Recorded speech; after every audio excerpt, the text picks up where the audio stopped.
네, 클라우드 상에 있는 문서나 콘텐츠를 다른 사람들에게 전달하는 방법을 한번 설명해 드리도록 하겠습니다. 저는 디지털 변화 관리를 하고 있는 조코디라고 하고요. 기업이나 학교, 회사에서 이런 구글 워크스페이스를 이용해서 디지털 전환을 하는데 도움을 드리고 있습니다. 클라우드에 있는 문서라기보다는 이제는 콘텐츠라고 불러야 될 것이고요.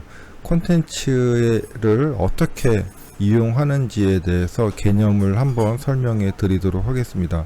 가장 큰 변화는 예전에는 우리가 로컬 PC 아니면은 디바이스의 저장소에 저장이 되어 있는 문서를 이용을 해서 우리가 메일을 보내거나 아니면은 USB에 담아서 전달을 했었죠. 그렇기 때문에 이메일이나 USB에 담아서 다른 사람에게 전달하는 순간 사실은 소유권이 전달이 됩니다. 즉 이제는 문서가 두 개가 생기는 것이고 각각의 문서의 소유권 관계가 생기는 것이죠. 그래서 전달된 문서는 내가 수정할 수도 없고 그리고 내가 컨트롤 할 수도 없습니다. 즉 그 사람이 다른 사람에게 전달을 하더라도 나는 방법이 없게 되는 것이죠. 그런데 이제 클라우드 상에서는 여러 군데 저장소에 저장하는 것이 아니고 딱 하나 클라우드라는 저장 공간에 저장을 원본 문서를 저장을 하게 됩니다. 또한 소유권은 나한테만 있기 때문에 다른 사람들은 그것을 이용할 수 있지만은 권한에 따라서 수정도 못하고 다른 사람한테 공유도 못할 수가 있습니다. 모든 것이 이제는 내가 다 컨트롤 할 수 있다는 의미가 되겠죠. 그게 바로 클라우드 저장소의 특징이 되겠습니다.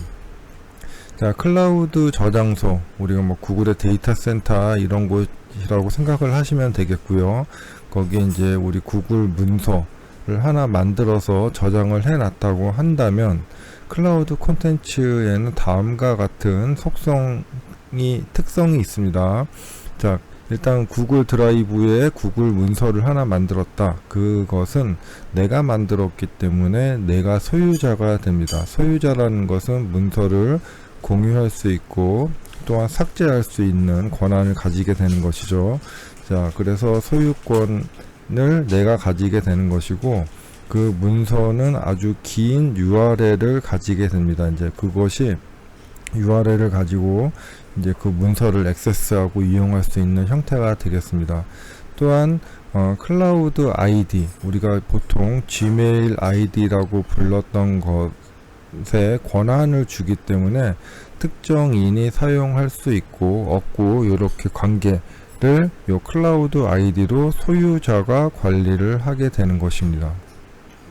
자, 콘텐츠를 공유하는 방법은 크게는 두 가지인데 하나는 특정인에게 공유할 수가 있습니다. 물론 특정인 대신에 그룹으로 공유할 수도 있겠죠. 자, 두 번째로는 문서, 일반 액세스라는 기능으로 링크를 공유하는 방법이 되겠습니다. 자, 특정인에게 공유를 하든지 아니면 일반 액세스로 공유를 하든지 권한을 지정해 줄 수가 있습니다. 편집 권한, 댓글 권한, 조회 권한 이렇게 줄 수가 있는 것이고요. 특정인한테 공유를 할 때는 우리가 상대방의 클라우드 아이디를 물어봐야 됩니다. 보통은 지메일 아이디 아니면 회사에서 구글을 사용하고 있다면은 구글 아이디가 뭡니까? 라고 어디다 공유를 해 드릴까요? 이렇게 물어봐야겠죠. 물론 같은 회사, 같은 학교라면은 그런 걸 물어볼 필요는 없습니다. 자, 또 반면에 일반 액세스를 할 때는 고유한 URL을 가지고 있어서 자, 그 URL을 가지고 우리가 카톡이나 페이스북 아니면 게시판에 이용하실 수도 있겠습니다.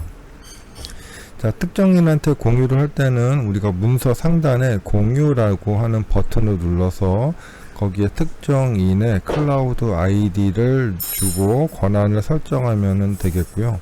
자, 권한을 설정한 이후에도 저렇게 소유권 전달 아니면 삭제 아니면은 수정 권한 뭐 이런 것들을 변경을 할 수가 있습니다. 자, 일반 액세스의 경우에는 우리가 링크를 공유를 할 수가 있고요. 그 링크는 페이스북이나 트위터, 뭐 카페 이런 데 이용하실 수가 있겠죠. 우리 간단하게 한번 예를 들어서 보여드리도록 하겠습니다. 자, 문서를 하나 만들었습니다. 자, 문서를 만들었고요. 자, 이것은 공유, 우측 상단에 공유를 누르시면은 이렇게 특정인한테 공유할 수가 있습니다. 그래서 만약에 뭐 달마라고 하는 권한은, 자, 뷰어로만 권한을 주겠다. 자, 문서를 이렇게 해서 보내게 되면은 그 사람 이메일로 전달이 되겠고요. 당연히 다시 공유를 눌러서 보면은 이렇게 사람 특정인하고 공유를 할 수가 있습니다. 또한 이제 경우에 따라서는 이제 그룹으로 공유를 할 수가 있는데, 한 명 한 명 하기 좀 귀찮을 때, 이럴 때는 이런 식으로 만들어 놓은 공유 그룹수로 이용할 수가 있겠죠. 자, 이런 식으로 특정인이나 아니면 그룹이 잘 안 나타나네요. 예, 이런 식으로 공유 똑같이 해주면 되겠습니다. 또 이제 일반 액세스 같은 경우에는 지금 공유가 제한됨, 뭐 이제 링크로 공유를 안 하겠다는 것이고, 클라우드 코디 도메인 안에서 아니면은 링크가 있는 모든 사용자, 즉 외부 사용자 모두 공유를 하겠다, 이제 이렇게 하는 것입니다. 여기에서 똑같이 권한을 줄 수가 있기 때문에 원하는 공유를 선택을 하고 링크를 복사를 해서 카톡이나 아니면 페이스북 아니면 문자 같은 걸로 공유를 하시면 되겠죠. 또 이렇게 한 다음에 내 권한을 바꿔야겠다라고 이렇게 권한을 바꾸시면은 또 바로 권한이 바뀌기 때문에 안전하게 관리하는 데 도움이 됩니다.